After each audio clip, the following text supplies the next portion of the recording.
इधर आ।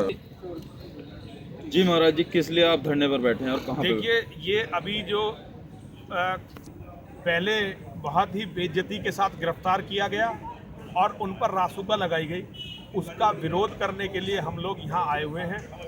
और हम लोग प्रदेश सरकार से ये कहना चाहते हैं और साथ में केंद्र सरकार से भी ये कहना चाहते हैं कि मुस्लिम दंगाइयों को खुश करने के लिए, केवल दंगाइयों को खुश करने के लिए, आम मुस्लिम को भी नहीं, केवल मुस्लिम दंगाइयों को खुश करने के लिए ये जो लगातार हिंदुओं का उत्पीड़न हो रहा है, इतिहास और ईश्वर इसे देख रहा है और वो अपने आप इसका दंड देंगे। अब हिंदुओं में तो हिम्मत रही नहीं है, लेकिन ईश्वर और इतिहास इन नेताओं के कुकृत्यों को देख रहा है और इनकी हरकतों के कारण देश पुनः इस्लामिक गुलामी में जाने के कगार पर पहुंच गया है। तो किस तरह की बयानबाजी की थी उन्होंने, यशवीर जी ने? देखिए, मुझे नहीं पता यशवीर जी ने क्या बयानबाजी की थी, जब पत्रकारों को भी नहीं पता कि उन्होंने क्या बयानबाजी पत्रकारों को की थी। पता है, आप तो बताइए। देखिए, उन्होंने जो भी कहा तो उसकी जांच होनी चाहिए। तो रासुका एक बयान पे कैसे होनी चाहिए जब इस देश में मकबूल फिदा हुसैन को माता सीता का नंगा चित्र बनाने पे, ओवैसी को राम को अपशब्द बोलने पर अगर रासुका नहीं लग सकती और इतनी भयंकर कार्रवाई नहीं हो सकती, तो यशवीर जी ने कुछ भी कहा होगा, इतना भयंकर बयान तो नहीं दिया होगा जितना मकबूल फिदा हुसैन ने दिया, जितना ओवैसी देता, जितना बहुत सारे इमामों ने दिया है। उन्होंने किसी के भगवान को इस तरह गाली तो नहीं दी होगी, उन्होंने अपशब्द तो नहीं बोले होंगे। तो जिस तरह की अन्यायपूर्ण ये कार्रवाई हुई है, इससे पहले कमलेश तिवारी जी जो अखिल भारत हिंदू महासभा के राष्ट्रीय कार्यवाहक अध्यक्ष हैं, उन पर भी ऐसी कार्रवाई अभी हो चुकी है बिना किसी बयान को देखे हुए।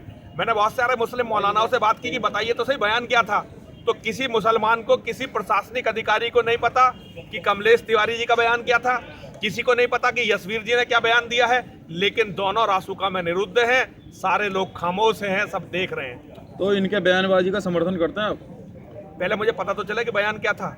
मैं लोकतंत्र की जो हत्या इन पे गिरफ्तार करके और कार्रवाई, जो रासुका की कार्रवाई, रासुका क्या इसलिए बनी थी कि सन्यासियों को उसमें निरुद्ध किया जाएगा? मुझे बताइए ना कि क्या बयान दिया, पहले आप मुझे बयान बताइए, फिर मैं करता हूँ कि मैं समर्थन। आप बिना बयान के बताए और बिना जानकारी के आप बैठ के धरने में? नहीं, आप पहले अपने पत्रकार होने का जरा वो तो देखिए। नहीं, मुझे एक मिनट सुनिए। एक बयान दिया, उसकी पहले जांच होती, उसके बाद रासुका लगती। नहीं, क्या बयान दिया? मुझे नहीं पता बयान क्या, मुझे तो अखबारों में दिया कि उससे मुसलमान नाराज हुए। मुद्दे बैठे मैं अरे क्या तुम्हारी समझ में नहीं आ रही? मैं यशवीर जी के मुद्दे पे बैठा हूँ तो और बयान दिया। बयान में क्या दे दिया उन्होंने, मुझे ये बताओ, ऐसा क्या बयान दे दिया कि मोहम्मद नबी की गुस्ताखी में बोला है उन्होंने। कौन, किसकी गुस्ताखी में? नबी साहब की। ये कौन है नबी? नबी कौन है? नबी आप बताइए ना, आपको। मुझे क्या पता नबी कौन है? मैं तो हिंदू हूँ, मुझे बताओ नबी कौन है, उसकी क्या गुस्ताखी कर दी, क्या बोल दिया? मुझे पहले बताओ कि नबी की गुस्ताखी में उन्होंने क्या। मैं तो नबी को जानता ही नहीं, नबी कौन है? मैं तो राम को जानता हूँ, कृष्ण को जानता हूँ, जिनके बारे में मुस्लिम मौलाना लगातार बकवास करते हैं। और यशवीर की गिरफ्तारी के लिए जो वहां पर नंगा नाच हुआ, रोड जाम हुई, तोड़ फोड़ हुई, गाड़ी तोड़ी गई, महिलाओं की बेइज्जती करी गई, उन पे तो कोई रासुका नहीं लगी। क्या एक बयान लोगों की हत्याओं से बड़ा हो गया? कमलेश तिवारी के लिए इस मुजफ्फरनगर में इनाम घोषित हुआ, बराबर में इनाम घोषित हुआ 51 लाख। कोई कह रहा है, कोई कह रहा है 1 करोड़, कोई कह रहा है 1 करोड़ 51 लाख। आपने कभी उन मौलानाओं से पूछा कि भाई तुम क्यों, किस बात पे इनाम घोषित कर रहे हो? इस लोकतांत्रिक देश में, ये लोकतांत्रिक देश किस पे चलेगा? संविधान पे चलेगा या कुछ लोगों के हिसाब से उनकी पुस्तक पे चलेगा?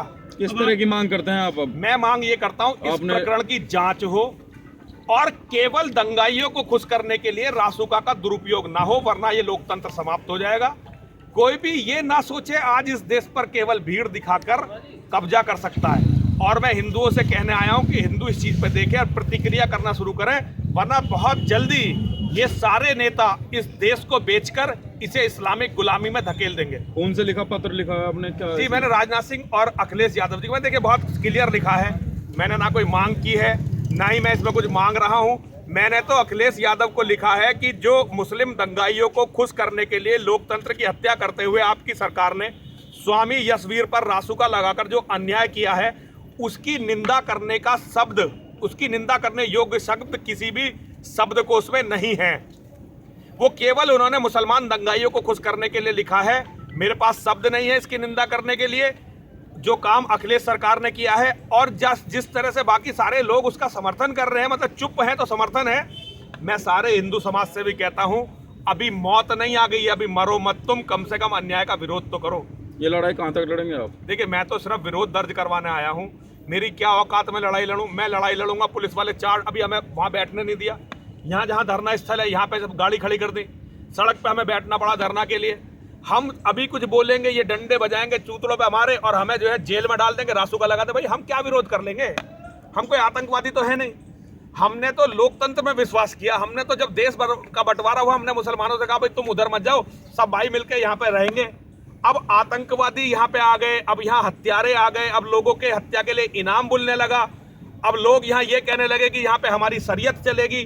अब पता नहीं आप किसका नाम ले रहे थे, उसका अपमान हो गया, तो अपमान पे केवल हत्याएं और रासुका लगेंगी।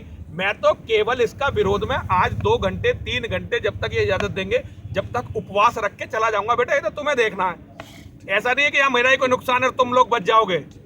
ना हिंदू बचेगा ना मुसलमान बचेगा। जब यहाँ गृह युद्ध होगा तो ये आग सबको खाएगी, बचेगा कोई नहीं। कोई ये सोचता हो कि आज हिंदुओं को मार के औरंगजेब की तरह फिर जिंदा रह जाएगा, तो इस गलतफहमी में कोई ना रहे, बचेगा यहाँ कुछ नहीं। और ये नेता तो देश छोड़ के भाग जाएंगे।